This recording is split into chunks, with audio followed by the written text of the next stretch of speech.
안녕하세요. 그레이스 제이입니다. 오늘은 큐티, 부르심과 관련된 큐티를 해보려고 합니다. 제목은 지명된 사람들이고요. 하나님께서는 그분의 일을 감당할 사람을 지명하여 부르십니다. 라고 시작합니다.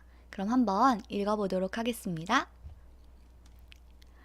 하나님은 성막 짓는 일을 위해 부살렐과 오홀리압을 지명하여 부르셨습니다. 그리고 그들을 성령으로 충만케 하셔서 하나님의 일을 감당하도록 하셨습니다. 하나님께서 나를 하나님의 일로 부르셨음을 어떻게 알 수 있습니까? 무엇보다 그 일을 하지 않으면 안 된다는 강한 부담이 마음 안에 있어야 합니다. 또한 하나님의 일을 감당하는 데 있어서 가장 중요한 것은 겸손과 인내입니다. 솔선수범하고 끝까지 참아야만 하나님의 일을 해낼 수 있기 때문입니다. 그래서 하나님은 하나님의 일에 쓰실 자들을 고난을 통해 연단하시는 경우가 많습니다. 주님을 위해 어떤 일을 하겠다고 덤벼들기 전에 먼저 그것을 감당할 마음의 자세가 갖추어졌는지 점검해 보십시오. 우리에게 가장 필요한 것은 낮아지는 훈련입니다. 오래 참는 것입니다. 이런 훈련 없이 중요한 일을 맡는 것은 공동체 모두에게 불행을 초래합니다. 네, 여기까지고요. 밑에 다짐하기라고 해서 출애굽기 35장 30절에서 35절을 읽으십시오. 라고 나오는데요. 제가 한번 읽어보겠습니다. 출애굽기 35장 30절에서 35절까지입니다.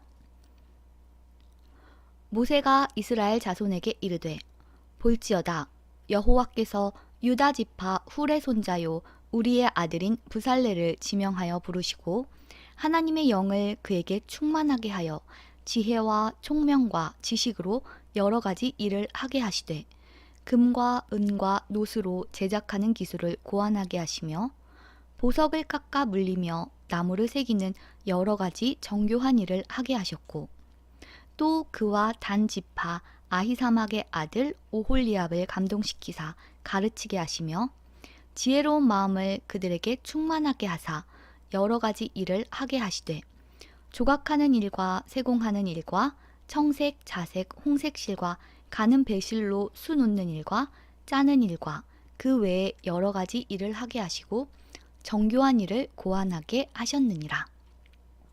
네, 여기까지입니다. 우리가 얼마 전에도 성경 인물 해서 부살렐과 관련된 내용을 살펴보았는데요. 이처럼 성막 짓는 일을 위해 하나님께서 지명하신 부살렐과 오홀리압에게 하나님은 그 일을 감당할 수 있는 능력을 부어주셨습니다. 우리도 어떤 일을 하기에 앞서서 먼저 준비되는 시간이 필요하고요. 또 그 준비 기간을 마치고 하나님께서 딱 지명하실 때는 하나님께서 그것을 충분히 감당할 수 있는 그에 걸맞은 능력을 더하여 주셔서 우리로 충분히 감당하게 하십니다. 여러분은 지금 어떤 상황에 있으신가요? 지금 하나님의 부름을 받고 지명되어서 그 부름 가운데 열심히 일하고 계신가요? 아니면 그 부름을 기다리며 준비하는 가운데 계신가요? 부름을 받고 지금 그 부름에 응답하여 일하시는 분들은 정말 하나님 주신 능력으로 그 일을 충분히 감당하시리라 생각합니다. 또 지금은 부름을 받지 않았다 할지라도 하나님께서 언젠간 여러분을 부르실 그 날을 기다리면서 지금 훈련하는 그런 기간이신 분들은 그 훈련을 잘 감당하시기 바랍니다. 저 역시도 지금은 훈련을 받는 기간인 것 같아요. 어떻게 보면 좀 광야라고도 볼 수 있는데, 근데 저는 지금 상당히 마음은 편안합니다. 사실, 예전에는 되게 마음이 조급했어요. 당장 내가 빨리 뭔가를 해야 하는데, 당장 내가 빨리 뭘 해야 되는데 나 지금 아무것도 안 하고 있는 것 같아서 뭔가 굉장히 조급하고, 마음이 평안이 없었거든요. 그런데 이제 지금 돌이켜볼 때 제가 아직 준비가 안 되었던 것 같아요. 여기 마지막 것처럼 훈련 없이 중요한 일을 맡는 것은 공동체 모두에게 불행을 초래한다고 나와 있는데 지금은 끊임없이 훈련하는 시간이라고 저 개인적으로는 생각을 합니다.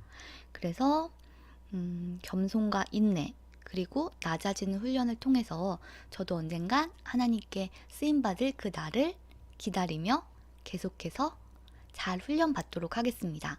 저와 같이 지금 훈련받는 기간 중에 있으신 분들은 낙심하고 좌절하지 마시고 이 시간을 정말 알차게 잘 보내셔서 하나님께서 우리에게 요구하시는 그런 덕목들을 잘 갖추어 나가는 그런 시간들이 되셨으면 좋겠습니다.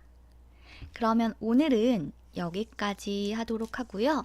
다음 시간에는 성경 상식 중에 법궤와 관련된 내용을 함께 나누어 보도록 하겠습니다.